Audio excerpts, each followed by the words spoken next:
Saya kaget rasanya. Biar gak ngantuk. Lanjut ya Bapak Ibu.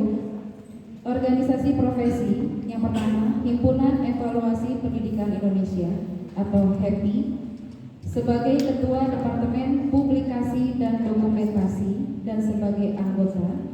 Yang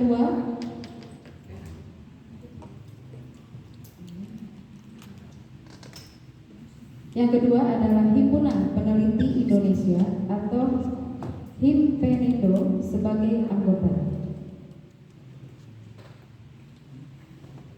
Tadi riwayat pendidikan sudah saya sebutkan. Saya ulangi lagi untuk riwayat pendidikan.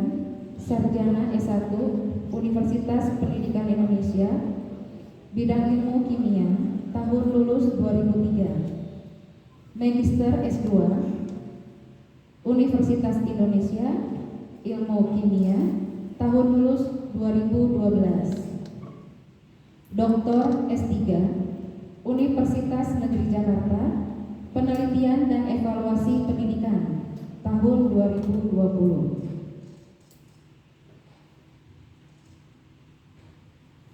Ya, ini ada beberapa publikasi jurnal atau proceeding dari Bapak Dr. Denny. Ya, mungkin Bapak Ibu bisa dilihat di sini. Nah, ya, itu adalah kurikulum vitae dari Bapak Dr. Denny Hadiana. Mungkin langsung saja kita panggilkan untuk Bapak Dr. Denny Hadiana. Waktu dan tempat kami persilahkan.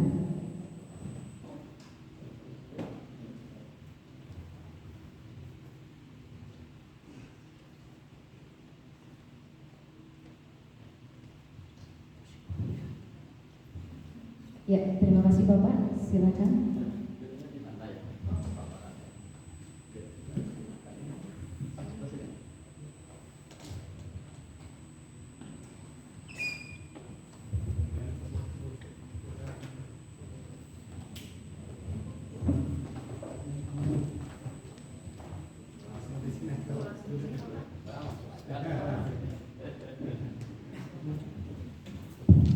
Terima kasih ya. Assalamualaikum warahmatullahi wabarakatuh. Pak pengawas ya, Pak Kapsa. Pak, saya izin karena saya membawa pembekalan. Dapur 2, jadi harus diamankan dulu. Siap, ya. Izin semuanya ya. Siap. Assalamualaikum. Salam. Mari kita beri ini ya, aplaus buat Pak pengawas yang luar biasa ya. Ada paparannya ya. Jadi Bapak Ibu ini, sebelum kita mulai ngobrol ya, saya sebenarnya sudah menyiapkan paparan untuk sekian jam ya. Tapi karena melihat banyak hal di sini, jadi tampaknya kita akan lebih banyak ngobrol saja, alil ya, terkait dengan implementasi kurikulum merdeka. Karena dari wajah-wajah Bapak itu kan sudah sering ikut webinar tentang kurikulum merdeka ya. Sudah banyak baca ya, jadi kita akan ngobrol saja. Nah, karena sifatnya ngobrol ini santai, relax ya. Jadi marilah kita sama-sama ngobrol santai saja sambil minum, sambil apa, kita nikmati betul ya kebersamaan kita dalam 2 jam ini.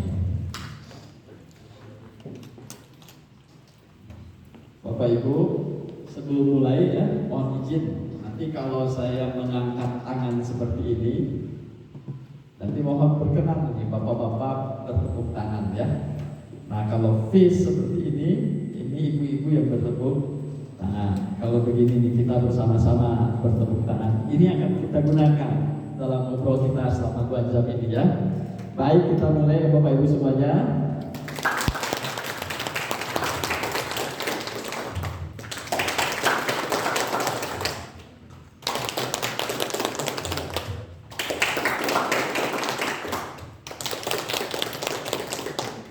Sekilas ketika saya begini, tepuk tangan,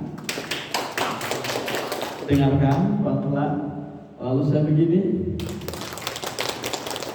ada beda atau kira-kira hampir sama jumlah peserta ibu-ibu dan bapak-bapak? Hampir beda? Sama? Atau lebih banyak yang mana kira-kira? dari tepuk tangannya lebih banyak. Menurut saya hampir sama ya.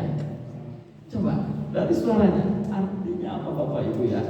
Hanya dengan menggunakan jari kita ini, kita mendapatkan informasi. Nah itu yang akan kita obrolkan. Nah informasi ini paparannya belum ini ya, belum nyampe ya.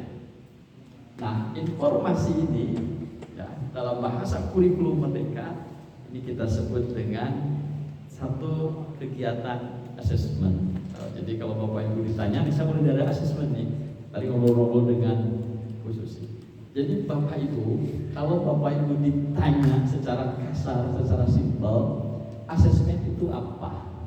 Atau begini, ketika saya katakan asesmen, maka di kelompok ini yang terbayang pertama kali apa? Ayo, asesmen. Yang pertama kali apa? Evaluasi. Tidak apa-apa. Jadi ketika saya katakan pertama kali asesmen, yang terbayang di kelompok ini evaluasi. Kalau di kelompok ini, ketika pertama kali saya katakan asesmen, maka yang terbayang pertama kali apa? Benih? Hampir sama itu asesmen, evaluasi, benih. Nah, saya cerita sih.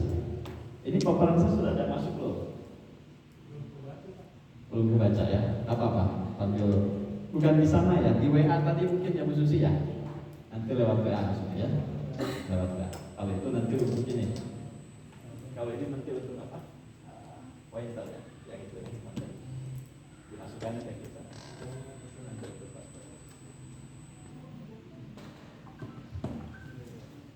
Baik ya. Dulu tuh ada cerita Pak Kemsekto. Evaluasi. Ini kalau bapak-bapak dari wajahnya pernah dengar ya, ada evaluasi sumatif, evaluasi formatif. Itu zaman dulu ketika kita belum mengenal istilah kompetensi dalam pembelajaran. Ketika di zaman dulu kita tahun 80-an, 70-an, 60-an, kita masih mengenal istilahnya itu tujuan dalam pembelajaran itu. Maka Bapak Ibu pernah dengar tujuan instruksional khusus, tujuan instruksional umum. Dulu itu begitu, belum istilahnya belum dikenal evaluasi. Sehingga terhadap apapun dulu disebut evaluasi. Terhadap peserta didik, evaluasi peserta didik. Terhadap pembelajaran, evaluasi pembelajaran, baik sumatif maupun formatif. Terhadap program disebut evaluasi program. Terhadap policy atau kebijakan disebut evaluasi policy. Itu sama semuanya. Nah, sejak ditemukan istilah kompetensi oleh Mazrano dan kawan-kawan, nah sejak 90-an ke sini, maka di kurikulum kita sangat kental dengan kata kompetensi. Pernah ada yang dengar kata SKL? Standar kompetensi lulusan. Pernah ada yang dengar kata KI? Kompetensi? Ada yang dengar dengan kata KD? Kompetensi? Nah, maka di kurikulum kita dulu berbasis kompetensi. Digantilah istilah evaluasi dengan istilah penilaian.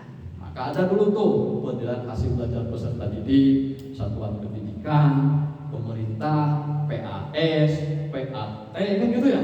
Tahun 2013 kan masih PA semua ya. Penilaian akhir tahun, penilaian akhir semester dan lain-lain. Nah di zaman kurikulum merdeka ini, gitu ya, maknanya sama tuh penilaian dan asesmen itu hakikatnya sebenarnya. Nah cuma sekarang gunakanlah istilah substansinya sama. Nah yang jadi masalah adalah ketika Bapak Ibu pergi tuh ke forum internasional, sebenarnya penilaian itu kalau di bahasa Inggrisnya apa? Assessment. Nah nanti itu menarik kan? Nah oke, kita akan mulai. Oleh sebab itu Bapak Ibu sebelum masuk ke kurikulum saya lanjutkan. Jadi kalau Bapak Ibu ditanya tentang assessment atau penilaian, maka jawab aja secara sederhana. Assessment itu ikhtiar mendapatkan informasi. Pegang aja itu. Assessment itu atau penilaian itu ikhtiar mendapatkan informasi. Mari kita buktikan. Bapak Ibu coba lihat ke sebelah kiri. Ini ada yang bergerak-gerak di sebelah kiri di tembok. Terlihat semua sebelah kiri Bapak Ibu? Sudah terlihat? Ayo. Warna apa ini yang bergerak-gerak? Warna merah. Pertanyaannya, dalam diri Bapak menggunakan apa? Dalam diri Bapak sehingga Bapak menyimpulkan, Ibu menyimpulkan yang bergerak ini warna merah. Menggunakan apa? Mata. dengan demikian tarik kesimpulan, mata karena bisa mendapatkan informasi berarti secara hakikat bisa digunakan untuk tarik kesimpulan itu. Kita mulai dari penilaian berikutnya. Yang kedua, di suara saya beda ya dengan suara Pak Kapsek ya. Pak Kapsek lebih berwibawa sebenarnya ya, lebih berbobot. Saya begini aja. Kira-kira ibu bisa membedain secara kasar suara saya dan suara Pak Kapsek berbeda menggunakan apa? Telinga ya. Dengan demikian telinga bisa mendapatkan informasi, maka bisa digunakan untuk mulai buka pikiran. Sangat sederhana sesuatu. Yang ketiga, suhu di sini kurang lebih panas, sejuk atau gimana? Sejuk ya. Yang membedakan ujung kulit. Tarik lagi kesimpulan tuh, ujung kulit kita bisa digunakan untuk menilai karena mendapatkan informasi. Terus Bapak Ibu minum air mineral depan. Rasanya tawar. Yang menyimpulkan itu rasa tawar apa? Lidah. Dari indera kita itu berarti yang belum yang mana? Hidung. Nah, kalau hidung bisa dekati. Siapa yang bisa dekati itu? Untuk saya dekati mas ini. Kalau saya tarik napas dalam-dalam. Rasa seperti kalau saya tarik napas dalam-dalam, harum, wangi. Kira-kira bisa saya kaitkan dengan penilaian. Saya dapat informasi. Oh, kemungkinan mas ini sebelum masuk ke sini dia pakai minyak. Ada kaitan nggak dengan sikap atau kebiasaan biasa hari-hari? Dengan demikian Bapak Ibu tarik sebuah kesimpulan bahwa indera kita tidak sia-sia diciptakan Tuhan karena bisa digunakan untuk menilai, mendapatkan informasi. Maka secara simpel penilaian sikap, penilaian karakter dalam kurikulum apapun dimulai dari observasi. Logikanya. Jadi baik kurikulum 2013, baik kurikulum Merdeka yang terkait sikap itu pendekatannya itu observasi, hakikatnya keterampilan kira-kira. Menilainya juga dengan mengamati ya. Ketika siswa melakukan sesuatu, tarik kesimpulan. Jadi kesimpulannya ternyata indera kita bisa digunakan untuk menilai. Filosofinya penilaian sikap didekati dengan observasi. Mata hakikatnya menilai. Kesimpulan pertama assessment. Di kurikulum apapun seperti itu. Hakikatnya mendapatkan informasi. Pikirkan statement saya yang kedua. Statement saya yang kedua. Itu statement saya yang pertama ya. Karena tadi kita masuknya dari penilaian soalnya. Tidak semua hal Bapak Ibu. Enggak semua hal di dunia ini bisa kita simpulkan hanya dengan menggunakan indera. Jadi ada banyak hal lain yang lebih dari sekedar indera. Kita perlu hal lain untuk bisa menyimpulkan. Misalnya, Mbak siapa ini namanya? Mbak Bulan. Bapak Ibu mohon maaf ya. Ini Mbak Bulan ini saya perhatikan dari tadi ya. Ketika saya berdiri di sini, beliau tuh fokus. Hati ini. Saya geser ke sebelah sini, matanya juga ke sini. Tanya saya mau iseng bulan, mau muter, kasihan nanti ibu jadi begini. Hanya saya batalin itu muter kalau saya dekati bulan gitu ya. Kenapa ya? Saya dekati, saya tatap matanya. Berdasarkan tatapan mata saya, ini saya menggunakan kekuatan mata ceritanya. Berdasarkan tatapan mata saya simpulkan kemampuan matematikanya 90 berdasarkan tatapan mata saya. Ibu-ibu percaya tidak? Berdasarkan tatapan mata saya simpulkan pengetahuan matematika Mbak Bulan 90. Yang enggak percaya, yang enggak setuju dengan kata-kata saya, tepuk tangan. Oh, semuanya enggak setuju. Clear. Segala sesuatu yang di otak kita, pengetahuan biologi, pengetahuan kimia, fisika, IPS, bahasa, matematika, Tidak bisa kita simpulkan hanya dengan tatap mata saya. Saya mendengar kemampuan biologinya sedang perlu evidence, perlu bukti. Dalam bahasa penilaian dikenalah soal. Jadi so simpel. Di kurikulum Merdeka itu berbagai bentuk soal Bapak Ibu kasihin, nggak dibatas-batas. Pakai pilihan ganda silahkan. Kalau tertulis tuh, pakai benar salah silahkan. Pakai menjodohkan silahkan. Pakai uraian silahkan. Pakai pilihan ganda kompleks silahkan. Ibu menemukan yang baru silahkan. Pakai di kurikulum Merdeka itu tidak dibatasi bentuknya apa. Cuma pertanyaannya tadi tuh ada bentuk soal pilihan ganda, ada menjodohkan, ada esai misalnya. Yang paling mesra yang mana? Menjodohkan? Bukan, esai. Esai mau kemana sih?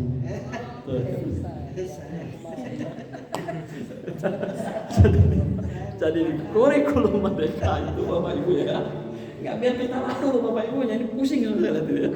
Jadi di kurikulum Merdeka itu tidak semua itu merdeka. Nanti Bapak Ibu mau milih ngajarnya tanda petik ya, merdekanya tapi ada kontrol.